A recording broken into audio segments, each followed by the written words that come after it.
Welcome back to the channel, The Millennial Messiah.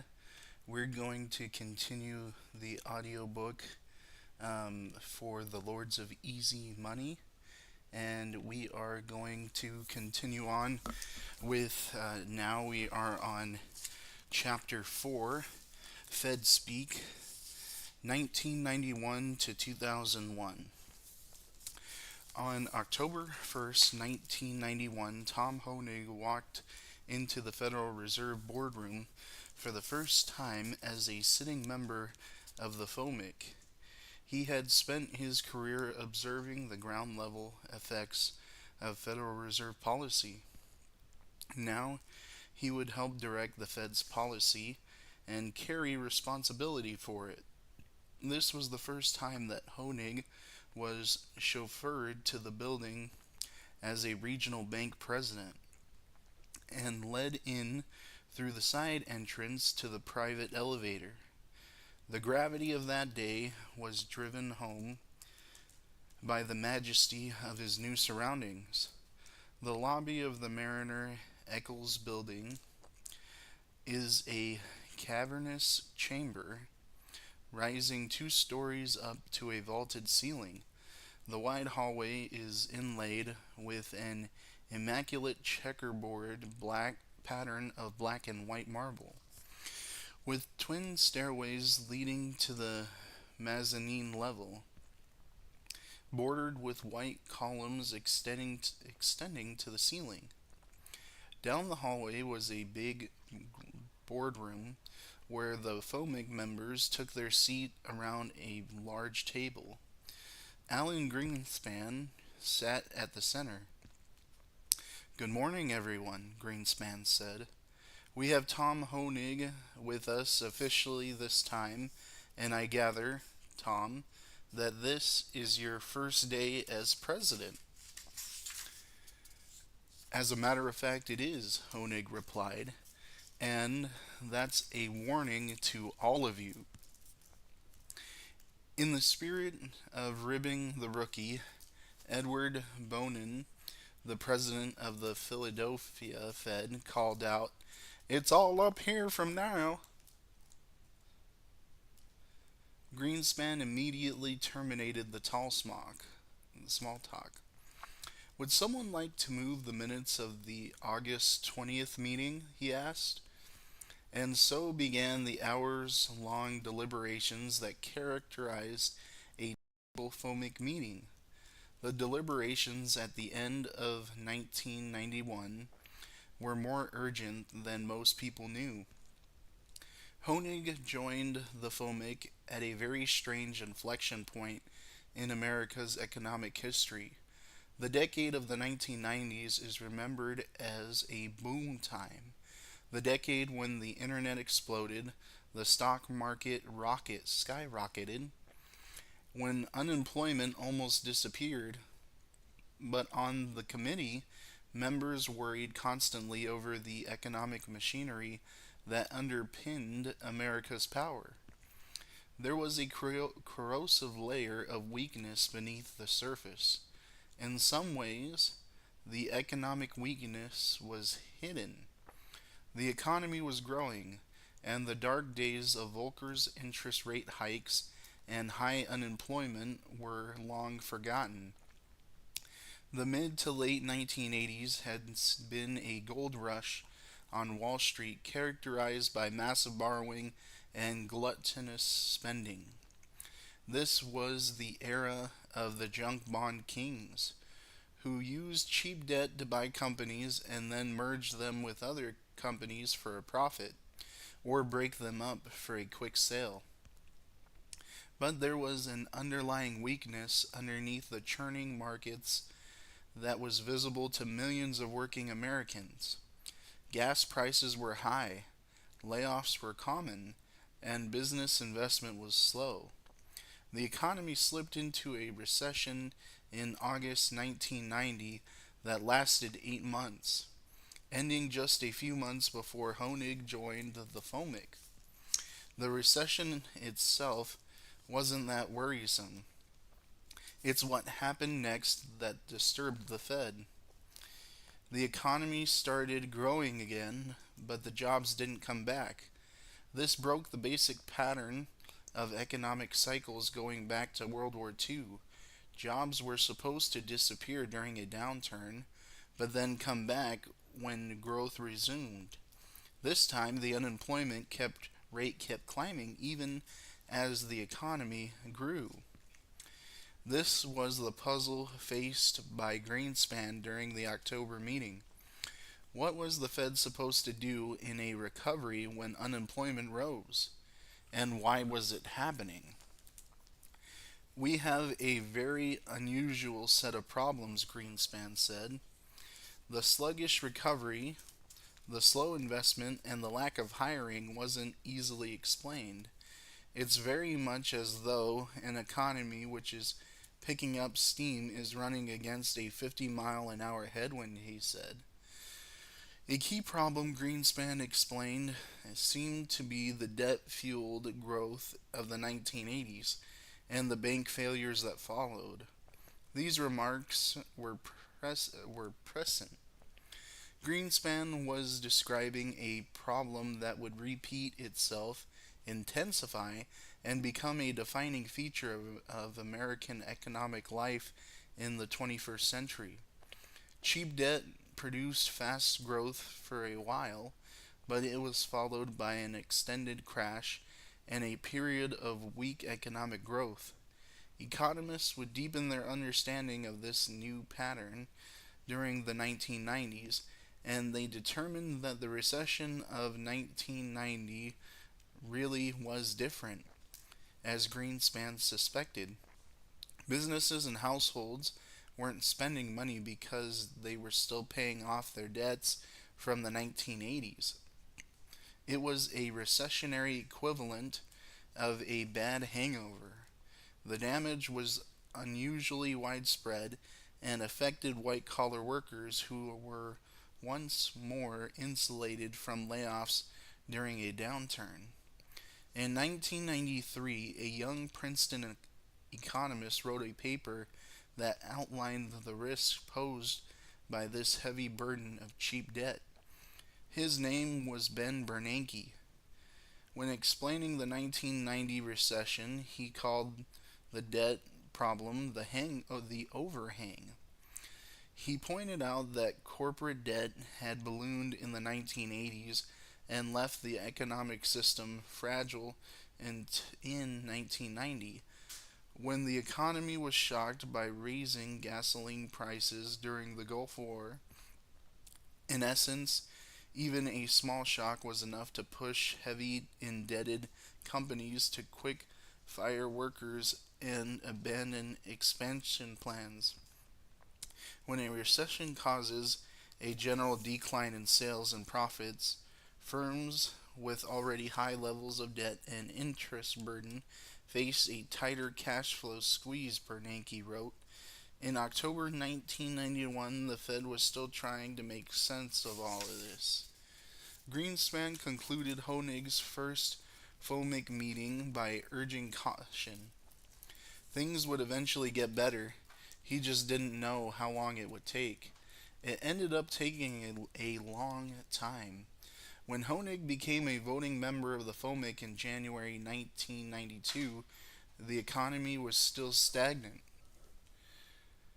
This was the beginning of a period that would coin a new phrase, the jobless recovery. Honig could see it playing out in his own district.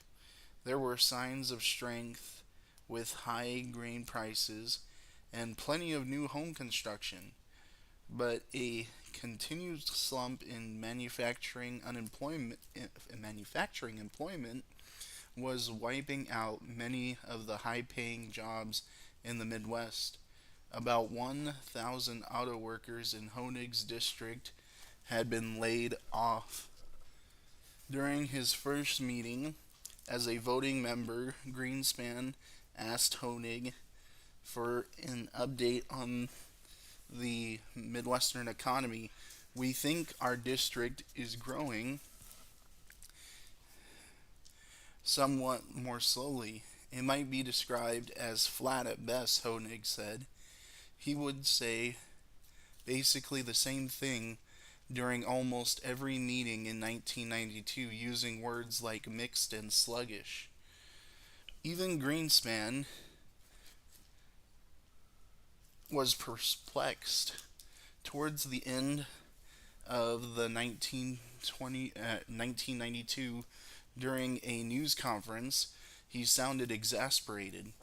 He said the Fed was doing its part to boost hiring, but the economy wasn't responding. No models can explain the type of patterns we are having, Greenspan said. This is really a quite extraordinary, difficult type of environment. If the economy had broken with past patterns, then Greenspan was willing for the Fed to do the same thing. He guided the central bank to cut interest rates in the early 1990s, even though the economy was growing, which was the opposite of what the Fed should be doing according to the traditional models.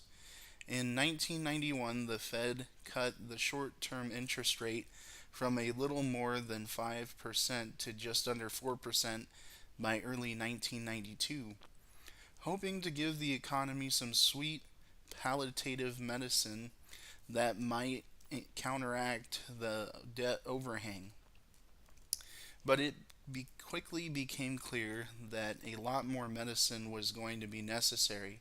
Throughout 1992, the Fed cut rates steadily, meeting after meeting, bringing them all the way down to 2.9% at the end of the year. This emergency measure turned something like the status quo. The Fed would keep the rates around 3% until early 1994. Honig voted yes in line with Greenspan at every single meeting during his first year as a voting member. If Honig was a born dissenter, he was hiding it well. He did express concern at some meetings about inflation. He said he was reluctant at times to keep making money cheaper. The lessons of the 1970s were still very much on his mind, but the weakness of 1992 convinced him the Fed's intervention was warranted, whether the recession was over or not. Greenspan's actions were not a short term emergency response. They marked the beginning of a new era of easy money. The easing that Greenspan oversaw in 1992 was mild compared to what was to come, and the overhang of bad debt in 1991, which the Fed had helped create, was modest compared to the overhang it would help create later. Greenspan became a major public figure in these years, maybe the most famous chairman in the history of the Federal Reserve. But even as more people learned who Greenspan was, they seemed to learn less about what he was doing. In the 1990s was the decade when the Fed truly moved into the center of economic policy making. But Greenspan worked very hard to make sure that this truth was obscured.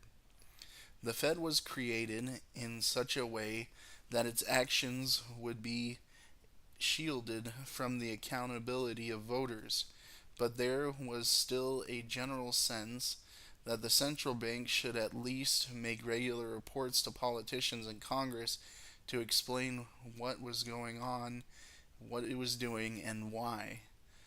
This idea led to a strange ritual during the Greenspan era. The wise chairman, with his dour demeanor and his big framed glasses, would travel from the dignified confines of his office at the Eccles building down the National Mall to the offices of Congress. There, he would sit before the lawmakers and explain the Fed's actions. The hearings were odd because it wasn't all that clear that Congress had any authority over Greenspan. Congress couldn't cut funding to the Fed.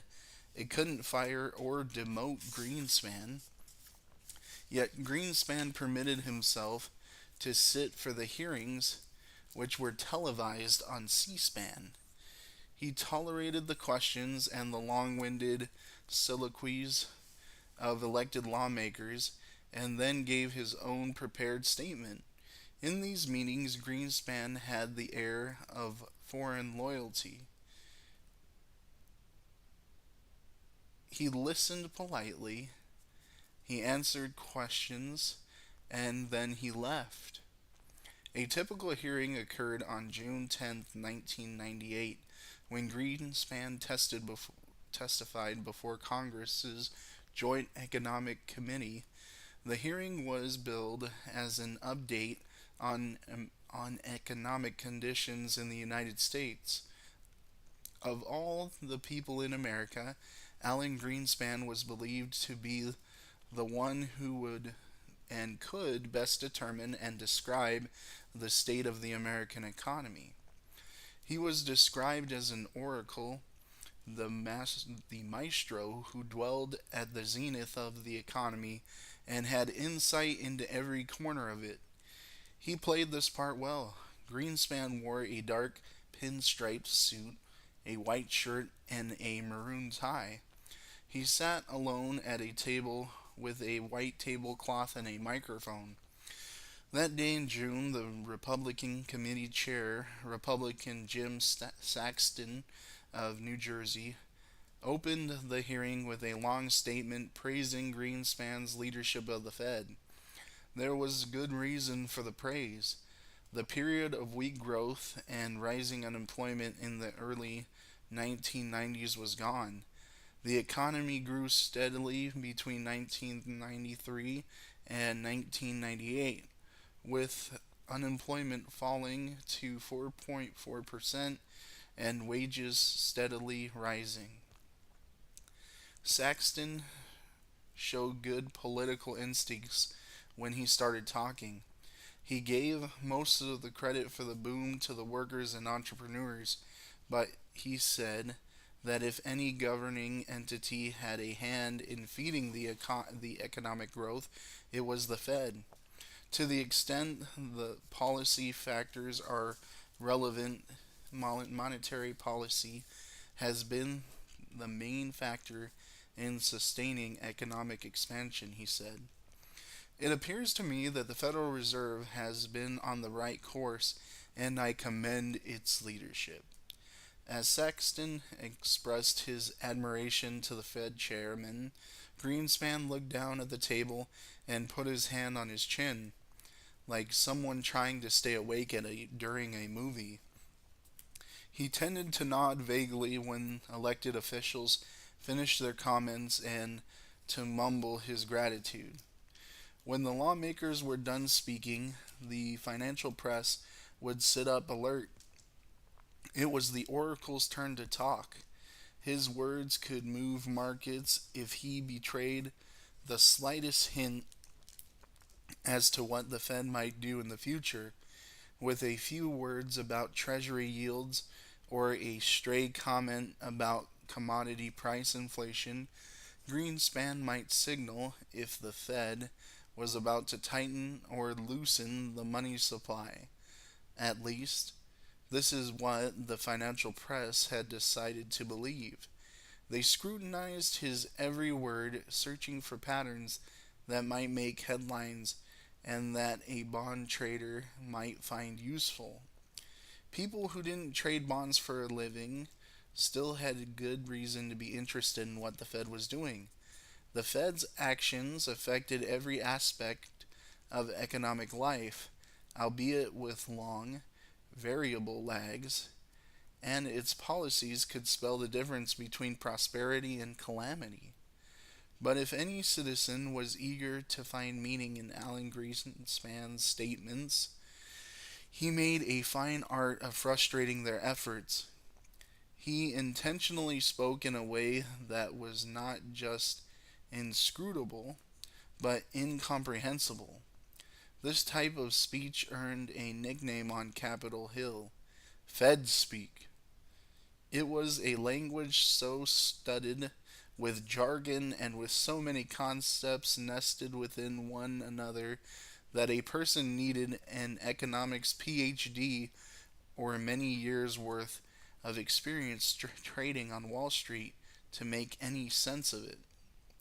When Alan Greenspan started to talk, everyone's brains immediately downshifted into a low gear to do heavy uphill climbing as they struggled to figure out exactly what he was saying. Greenspan's testimony that day, for example, included the statement, "The fact of that economic performance strengthened as inflation subsided should not have been surprising, given that risk premiums and economic disincentives to invest in a productive capital diminish as product prices become more stable. But the extent to which strong growth and high resource utilization have been joined with low inflation over an extended period is nevertheless extraordinary. Indeed, the broadcast measures a price change indicated that the inflation rate moved further down in the first quarter of this year, even as the economy strengthened." This was typical. The curious things about these statements were that they seemed more opaque and difficult to understand than the things that Greenspan said during the FOMIC meetings when he was surrounded by PhD economists. Back in 1991, for example, when Greenspan addressed the committee members at the end of Honig's first meeting, the chairman was directed and concise in talking about debt problems in the financial system. To be sure, he talked about complex financial systems, but even a layman reading his comments later could understand them. This all changed when Greenspan opened his mouth in public. A cloudy veil drew down over his words. Greenspan's use of FEDSPEAK had lasting and an important impact. It accelerated the long process that removed the politics of money from the center of American public life, just as those politics were becoming more important to the nation's economy. Any average citizens who heard snippets of Greenspan's comments couldn't be blamed if they came to believe that whatever the Fed was doing, it must be so complex that no normal human could dare to talk about it, let alone criticize it. Greenspan's speeches entrenched the image of the Fed as a group of genius level decision makers operating on an Olympian plane as they grappled selfishly with the hyper complex matters. There was a tension to this arrangement that bubbled around the edges of the public discourse. Even during public congressional hearings, while Jim Saxton claimed that the Federal Reserve was the main driver of economic growth of the 1990s, his Democratic counterpart, Maurice Hinchey of New York, politely rebutted his idea. "I believe that monetary policy follows fiscal policy," Hinchey said during his remarks. This comment highlighted an important divide that would soon widen beyond the point of repair. One side of the divide there is monetary policy, controlled by the Federal Reserve. On the other side, there is fiscal policy, which belongs to the democratically controlled institutions like Congress, the White House, and state governments. Fiscal policy involves the collection of taxes, the spending of public money, and regulation. America's ability to conduct fiscal policy deteriorated slowly over the years as the Fed's ability to conduct monetary policy strengthened. There were many reasons for this fiscal decay: money in politics, the rise of corporate lobbying, the birth of television, cable news, and growing income inequality all played a role. But the one important fact about the deterioration of executive and legislative power is that it was not inevitable.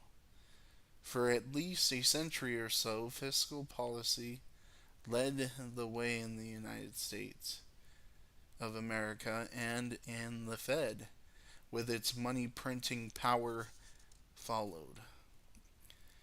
The largest burst of fiscal action in U.S. history happened after the Great Depression and the election of Franklin Delano Roosevelt in 1932.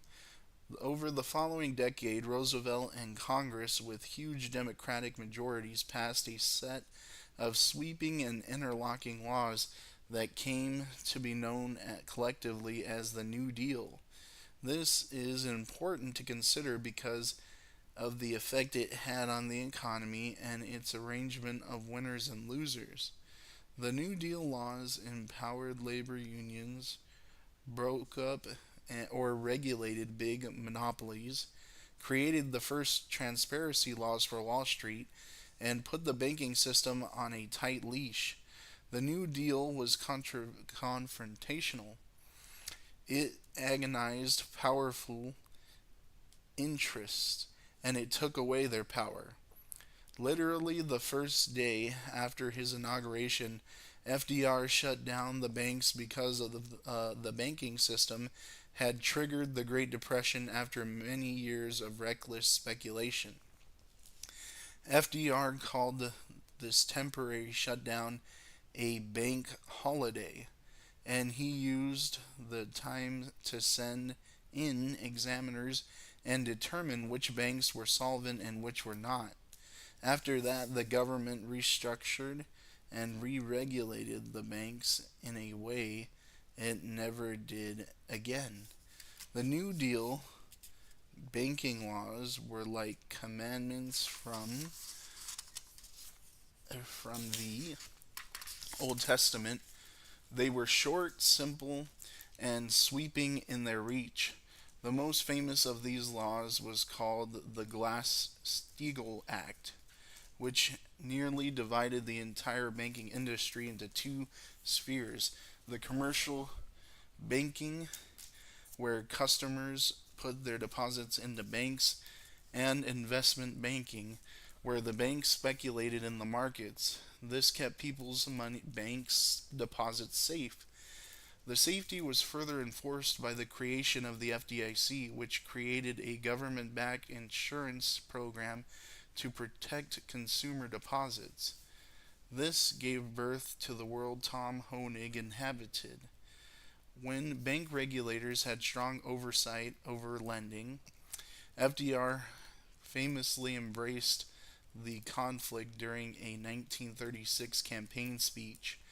We had to struggle with the old enemies of peace, business, and financial monopoly: speculation, reckless banking, class antagonism, sectionalism, war profiteering. Roosevelt said, "Never before in all our history have these forces been so united against one candidate as they stand today. They are unanimous in their hate for me, and I welcome their hatred." FDR got his wish. These forces really did hate him, and their hatred endured. The hatred even intensified.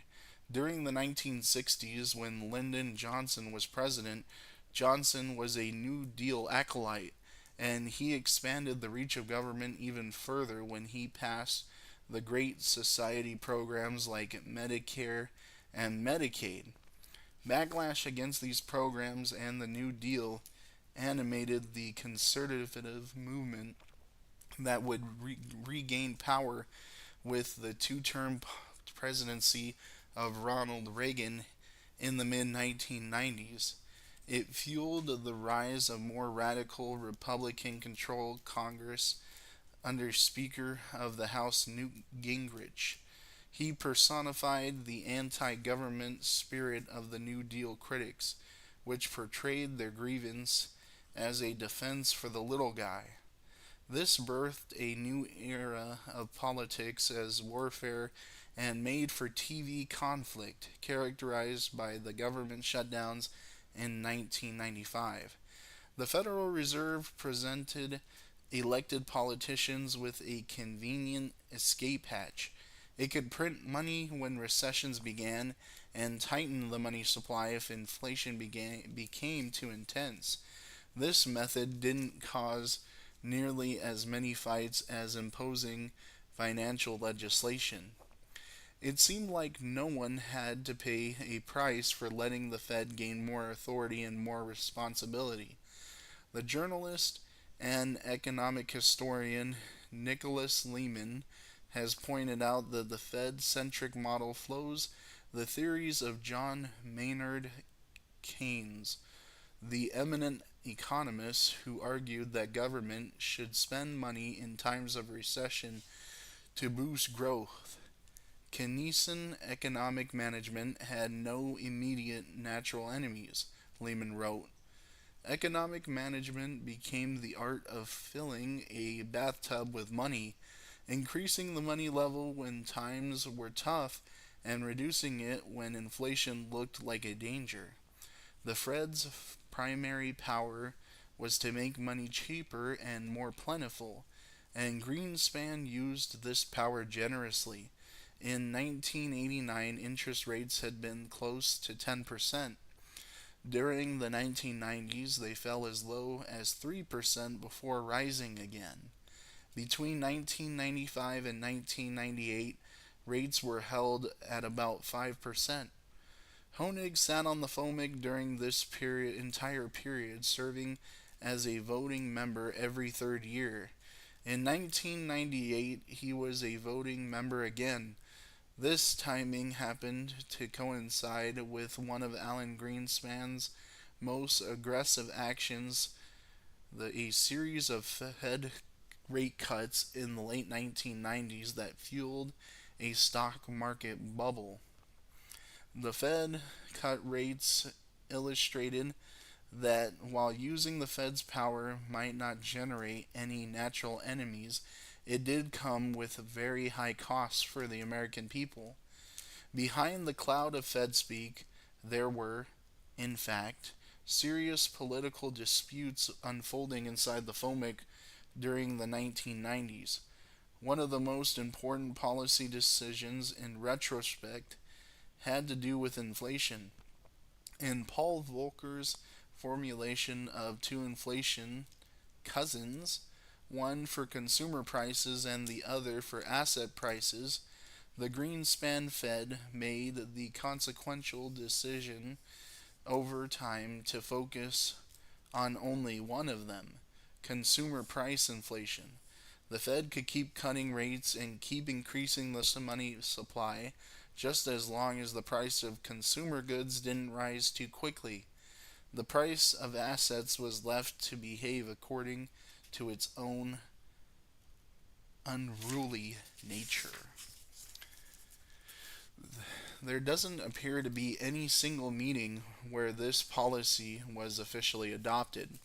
It happened over time, and as it solidified, it became an increasingly uneasy fit for Tom Honig. He built his monetary philosophy on the hard ground of his experience in the 1970s when asset inflation and asset bubbles had been so destructive. He was weary of letting asset prices run away uncontrolled. But Honig also held a genuine respect and admiration for Alan Greenspan. He had cast only one dissenting vote on the FOMIC before 1998. It happened in the summer of 1995 when Greenspan was pushing to cut interest rates at a time when Honig believed rates were already low enough. Honig was haunted by the rule of long and variable lags and the experience of watching the FOMIC create the great inflation without even realizing it. Rate cuts were often presented as a form of insurance against a future downturn, and that's how the cut of 1995 was being presented. I am concerned that the insurance comes with its own price, Honig said before casting his no vote. He was the only member to vote against the cut, and over the next year or two it appeared that his analysis had been wrong. The rate cut helped boost growth, and the much dreaded signs of inflation never arrived. This economic data compounded the sting that Honig felt from voting no. One of the more delicate lessons that Honig learned during his time on the FOMIC was the unwritten lesson about dissent. There was a reason that FOMIC votes were wildly lopsided, and it had nothing to do with the Fed's bylaws, on paper at least. The FOMIC was supposed to be a voting body, not unlike the Supreme Court. This might make it seem like there would be close votes on the FOMIC as there were on the High Court, where decisions were sometimes split almost evenly, just like the Supreme Court. The FOMIC was voting on complicated issues with unclear outcomes, but close votes were unheard of. The reason for this was the FOMIC's culture and tradition of deference to the Fed chairman. I will tell you, there are instances where people kind of are surprised that you might vote against the chairman, Honig said. I don't know how to describe it. There is kind of a message that it's very unusual to vote against the chairman. You have to do it with great care. There's not a manual that says you don't vote against the chairman, but there is kind of an uneasiness you see in the room if you're voting against the chairman. It was easy during most of the 1990s for Honig to vote with the committee because he agreed with Greenspan. But the decision to essentially ignore bubble asset bubbles made it harder for Honig to cooperate. Greenspan had a solid rationale for focusing only on consumer price inflation. For one thing, it was easier to track. The price of gasoline, bread, and television sets is easy to collect. It was also more politically popular to fight price inflation than asset inflation. Very few people complained if the Fed took action to bring down the price of consumer goods, but bursting an asset bubble caused immediate pain, and it caused pain especially in the households of the very rich. To raise interest rates in the face of a bubble is always to pay a certain price to head off an uncertain threat, and to incur the wrath of politicians and the public, who love nothing better than a soaring economy, wrote the financial journalist Sebastian Mallaby. His biography of Greenspan, The Man Who Knew, captured the policy history of Greenspan's Fed in minute detail. It showed that the decision to fight price inflation rather than asset inflation happened gradually, but was unmistakable by the 1990s. This wasn't just a quirk of the Greenspan era, it was set as a permanent pattern. Greenspan was awarded for the decision. It helped explain why lawmakers in both parties praised him at the public hearings. Greenspan appeared to be the most talented financial engineer of his generation, and the key to success, along with the mystery of it, was that he managed to stimulate the economy without stoking price inflation. Asset inflation, however, was out of control by 1998. But this didn't raise much public concern.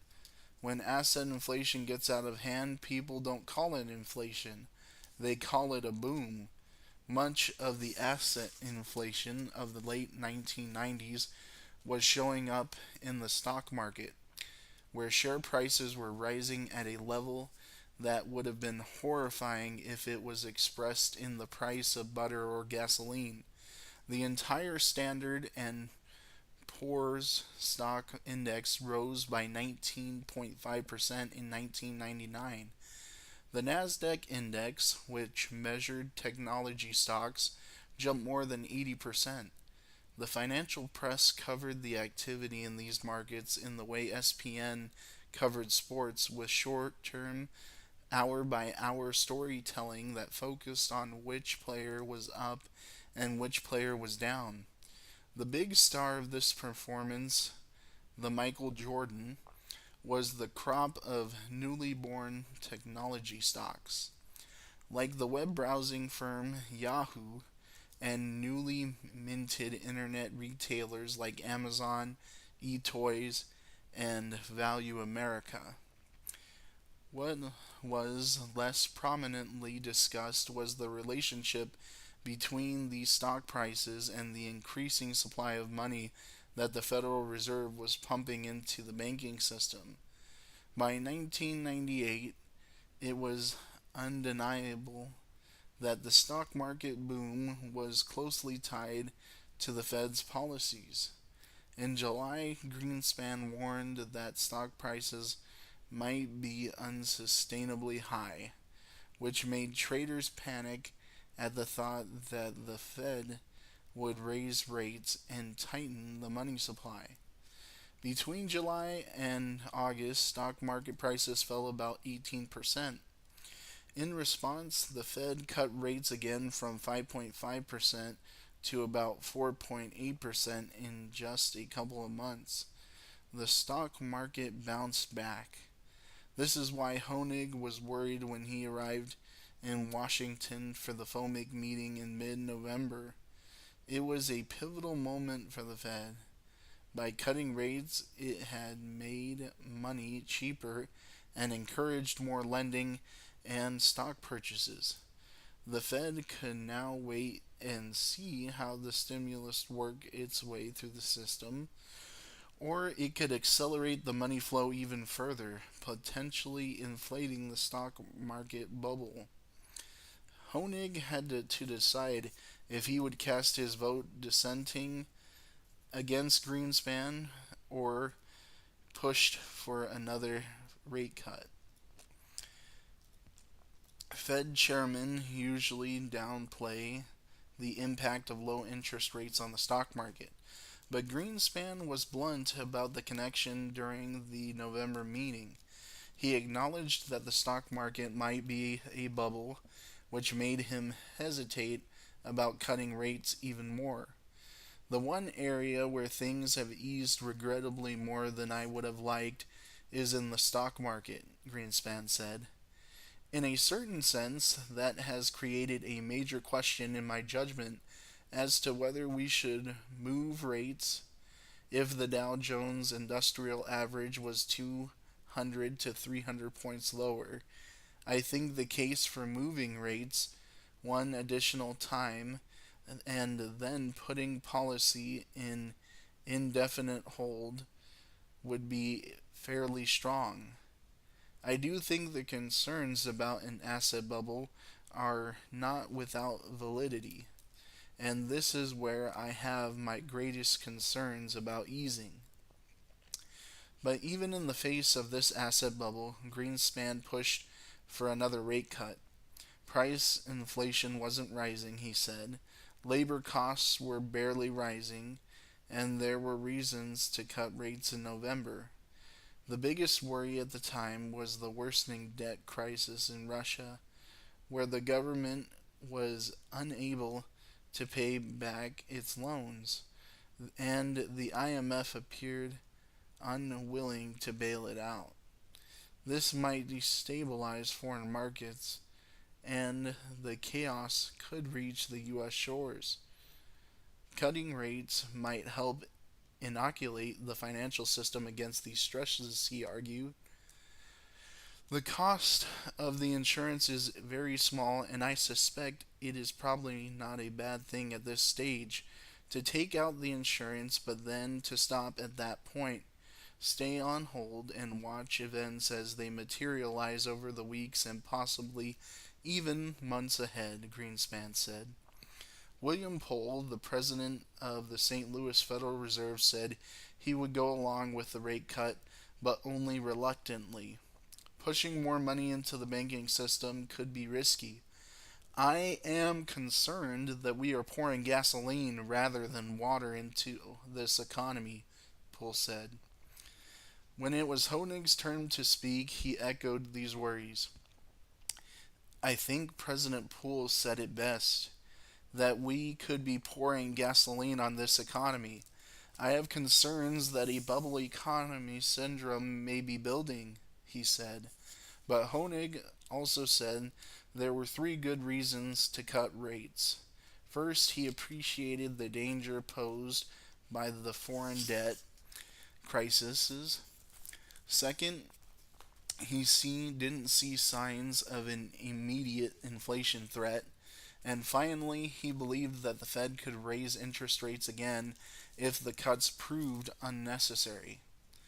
Poole and Honig voted with Greenspan to cut rates. In 1999, the shares of stock in a wireless telecommunication company called Qualcomm rose by 2,600%. This was the year that the S&P index jumped by 19.5% and the Nasdaq nearly doubled. In an interview with the New York Times, Greg Maffei, the CEO of a fiber optics company called 360 Networks, explained the era succinctly. We had an enormous amount of relatively low capital, Maffei said. When people throw a lot of money at things quickly, sometimes it's not all rational. Signs of price inflation were starting to emerge in 1999. In early 2000, Greenspan warned during a public hearing in Congress that the small rate hikes taken in the previous year would not be enough to slow economic growth that had grown overheated. Price inflation was gathering strength and would only rise more if the Fed didn't do something. The FOMC increased rates sharply after that from 5.7% to 6.5%. This was the equivalent of hitting the emergency brakes on a subway train. The traders made a rapid transition in their thinking as they adjusted to a world where costs would be higher for money and for debt. They imposed a new framework on the value of the assets they were buying and selling. One such asset was shares of stock in a San Francisco-based company called Pets.com, which went public in February 2000. These shares were like those Florida land deeds Galbraith had written about. Quite suddenly, the traders started to re-examine the value of the real-world asset that underpinned the paper asset. They saw that Pets.com had failed to think about the high cost of shipping dog food. The company stocks had debuted at $11 a share, but began to fall steadily. And this was the signal that the self-enforcing logic of ever-rising asset values was over. And it was over because the Fed was raising interest rates. Pets.com declared bankruptcy in November. The stock market crash of 2000 wiped out 1.76 trillion of value in 280 internet stocks between March and November.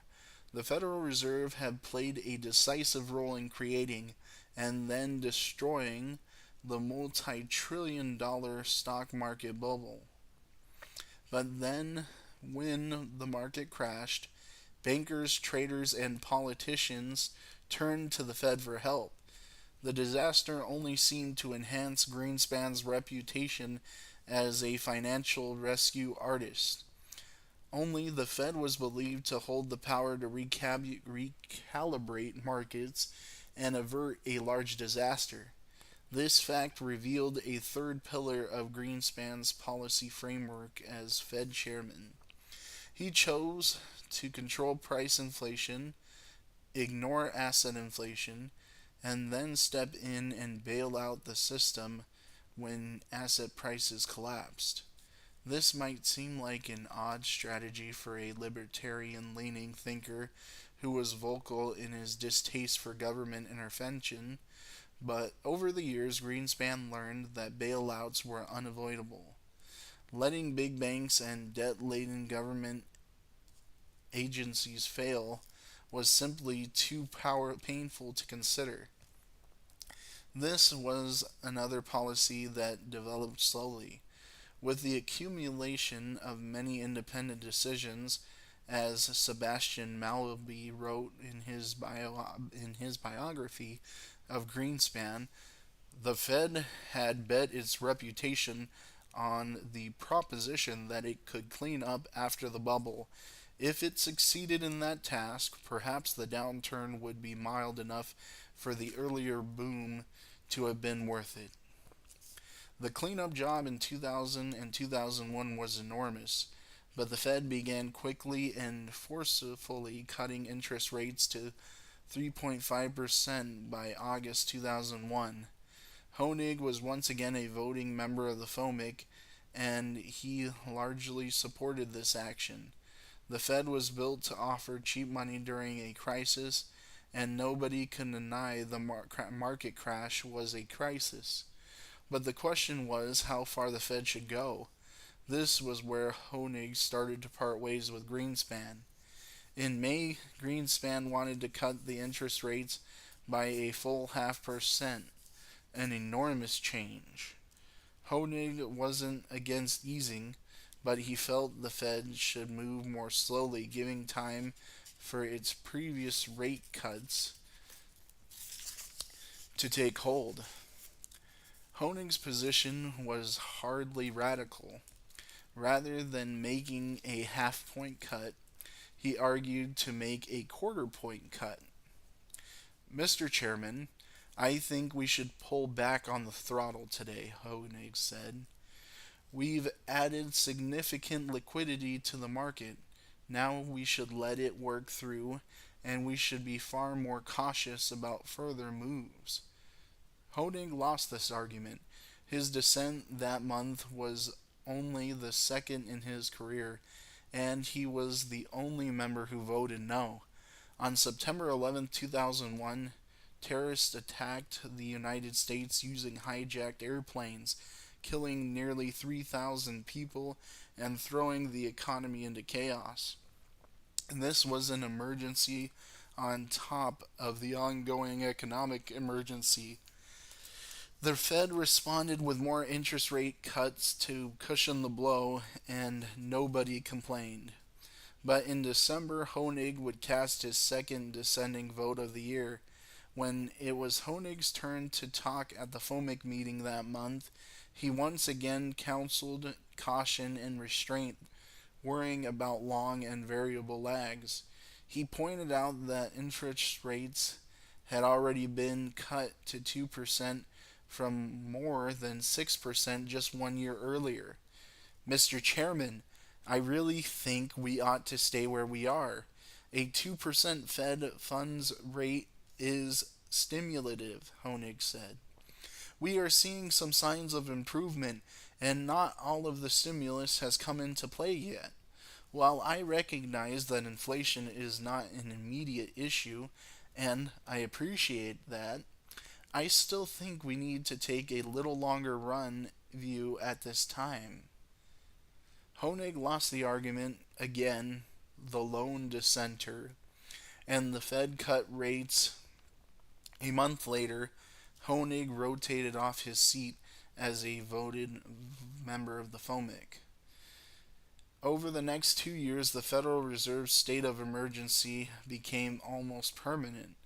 The rate cuts of 2001 remained in place, with the cost of short term loans by staying below 2% in the mid until the middle of 2004.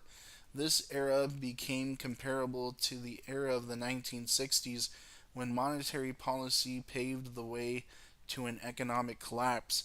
But this time would be different. Greenspan's policy of controlling price inflation and ignoring asset bubbles would take an extreme form during the 2000s.